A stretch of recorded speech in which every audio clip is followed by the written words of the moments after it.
রক্তগঙ্গা বয়ে যাক আর মহাসাগর বয়ে যাক, পশ্চিমবঙ্গের মানুষের বাঁধের ধৈর্যের বাঁধ ভেঙে গেছে। বরানগরে বিপ্লব দেবের হুঙ্কার, রক্তগঙ্গা বয়ে যাক আর মহাসাগর বয়ে যাক। পশ্চিমবঙ্গে এবার কিন্তু বিজেপির সরকার হবেই। যত ভাতা আছে বিজেপির সরকারে আসার পর সব ডাবল হয়ে যাবে। ত্রিপুরার মুখ্যমন্ত্রী হওয়ার পর সব ভাতা 2000 করে দিয়েছিলাম, ভাতা বাড়ানোয় কোনো ঢাক পেটায়নি। রাজ্য সরকারকে কটাক্ষ করলেন ত্রিপুরার প্রাক্তন মুখ্যমন্ত্রী বিপ্লব দেব। রক্তগঙ্গা বয়ে যাক আর মহাসাগর বয়ে যাক, পশ্চিমবঙ্গের মানুষের বাঁধের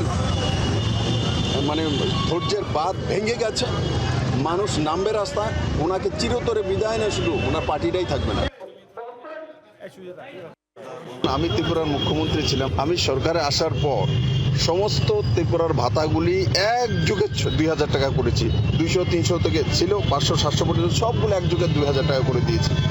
ঢেন্ডোরে পিটেছি, উনি ঢেন্ডোরেটা পিটে 500 টাকা বাড়িয়ে, বিপ্লব দেব একসঙ্গে 1500 টাকা বাড়িয়ে দিয়েছিল। তো ওনার স্বভাব এগুলো করা। বিজেপির সরকার আসার পর নরেন্দ্র মোদীর যা আছে তার প্লাস হবে, ডাবল ইঞ্জিনের সরকার তো ডাবলই হবে। তৃণমূল জগদ্দলের তৃণমূল বিধায়ক সোমনাথ শাহ এই মুহূর্তে আমাদের সঙ্গে টেলিফোন লাইনে রয়েছেন। সোমনাথ বাবু, বরানগরে বিপ্লব দেব বলছেন রক্তগঙ্গা বয়ে যাক আর মহাসাগর বয়ে যাক, পশ্চিমবঙ্গে এবার বিজেপির সরকার হবেই। যত ভাতা আছে বিজেপির সরকারে আসার পর তার ডাবল হয়ে যাবে। এবং এই কথাও তিনি বলেছেন যে যা যা ভাতা তিনি বাড়িয়েছিলেন ত্রিপুরাতে, সেক্ষেত্রে কিন্তু তিনি ঢাক পেটাননি।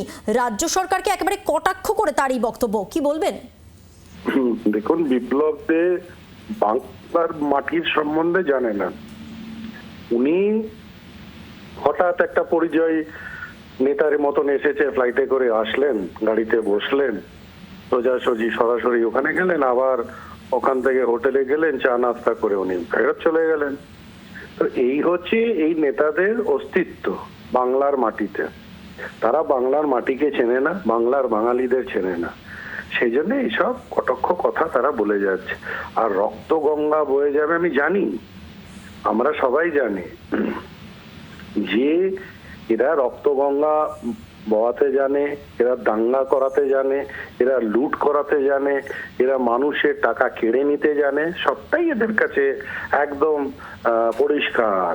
আধার কার্ডের নামে টাকা নিল, এরা বিভিন্ন ভাবে টাকাই খালি আদায় করে যাচ্ছে মানুষের কাছ থেকে। এক সময় বললো আধার কার্ড লিঙ্ক করতে হবে, প্যান কার্ড, টাকা দাও। আরেকবার কোনো কিছু নামে টাকা দাও।